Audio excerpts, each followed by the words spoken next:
In December 1987, an Israeli trader was stabbed to death in Gaza.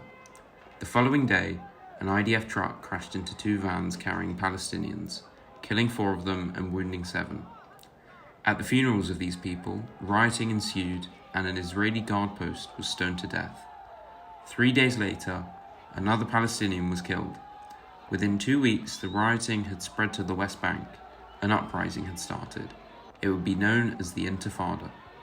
Chaos, violence, fear and hatred. For 5 years, this would rage on. Initially, mass barricades were put in place. Tires were burned along with cars, buildings defaced, and petrol bombs were thrown at IDF troops. As the attack progressed, they then became more organized and coordinated. They were then refusing to buy or sell Israeli goods, refusing to work in Israel, refusing to pay taxes, refusing to carry identification, and refusing to use taxis that sported Israeli number plates. In the first 6 months, the IDF reported over 42,000 acts of hostility. Hugh Edwards, BBC News, Palestine. Joining me now is our Palestinian correspondent, Yusuf Al-Mazri, and our Israeli journalist, Adam Levinsky. Let's start with you, Yusuf. Just run me through the events of what led up to the fateful events of those years. شكرا Hugh ومرحبا. I remember waking up every day to the sound of military patrol wandering the streets. Tell me, Hugh, do you know what it's like to wake up in fear every morning of your childhood? Random raids, filthy cities, stolen land. My country was being defaced as I grew up, and you could feel it in the people, in my teachers, my friends, and my neighbors. A growing, simmering resentment. We were sick of this life that was forced upon us. So you can imagine that tensions were running high prior to 1987. I like to think that what happened in December was the final straw for the thinning patience of the Palestinians. It was a revolt against tyranny that had begun. This was our struggle. No more foreign intervention and Arab help. The minds of my brothers were prepared for this fight for our country. As you can see behind me, this is footage taken over the period of 5 years that the Intifada lasted. And there we are, as Palestinians armed with only rocks against the Israeli military machine.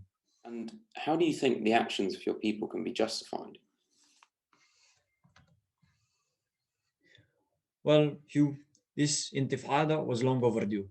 Ever since the total occupation of our land, we have been oppressed, stripped of our rights, and forced into submission under a regime that doesn't care for us. Why are the Israelis here in the first place? This is not their land. It is our land. It was given to us. They even broke the UN accords on this matter. Not only do they insult us, but the international community too. There was no longer Arab pressure on them. There was no threat of invasion, of destruction. So why? Why did they put their feet on our necks? We wished for our suffering to end, but diplomacy was futile. Like so many other oppressed peoples, we challenged the status quo. Like the Americans, the Indians, all those colonies in Africa, we wanted freedom from the colonials. I believe we were not wrong for our actions because we were defending our human rights. And Adam, let me ask the same question to you. Why do you think the actions of the Palestinians should be condemned? Boker Tov, Hugh. Regarding your question about the condemnation of the Palestinians' actions, well, you can take it into perspective that after the first 6 months of the Intifada, the Palestinians had launched more than 42,000 hostile attacks towards the Israeli. In 6 months, that's around 230 attacks a day.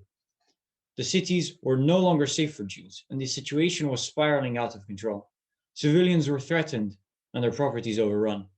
The peace we had managed to hold for so long was being shattered by the very people who agreed to it. To maintain order, we had to make a stand and defend ourselves. Therefore, to this extent, we believe that the Palestinians should be condemned for instigating the violence in the first place. So to maintain order, we implemented the Iron Fist policy, which was a well-meaning task force that was designed to restore order within the chaos. Although, now I must admit that with hindsight, it hurt not only the Palestinians, but the Israelis too. Do you think the events of 1987 and the years following left the Arab-Israeli conflict?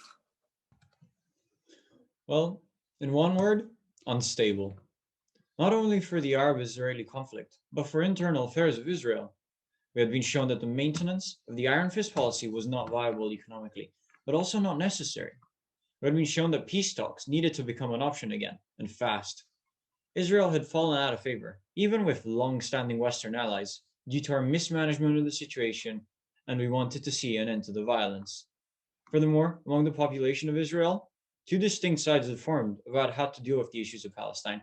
There were the more left-wing liberals who wanted to seek peace and realized that our actions were perhaps too harsh, of which I would also like to align with, and the right-wing, more extremist and totalitarian view, which was that they wanted to completely suppress the Arab unrest once and for all.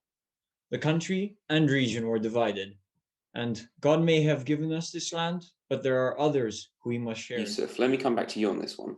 What actions do you think should be taken by, say, higher powers to ensure atrocities like this do not come about in the future? Atrocities? Ah, yes, you can imagine. Well, as I'm sure you are well aware, our cause gained massive sympathy after the media captured how wrongly the Iron Fist policy was implemented and the suffering it led to. The images behind me, for example, are published all over the world.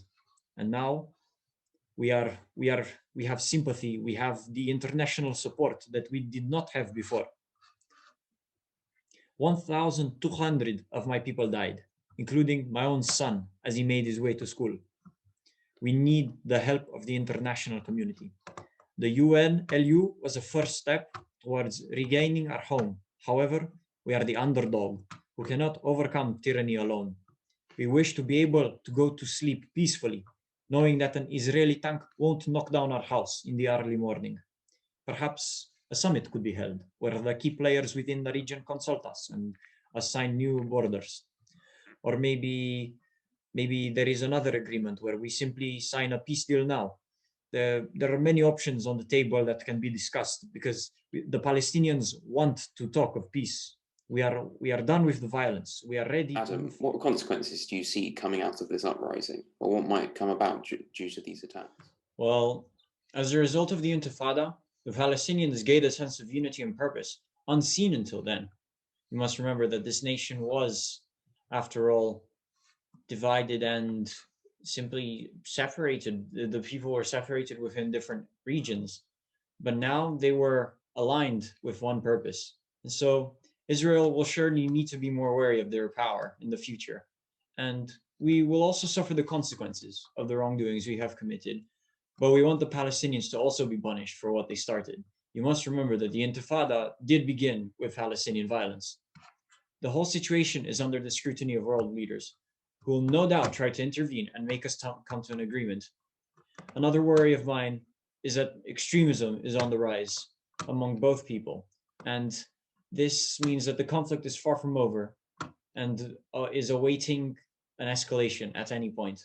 We can either achieve peace soon or fall back into the vicious cycle of kill or be killed. Thank you, Hugh. Adam, thank you both for your time today. This is the BBC News at 6, and these are your headlines.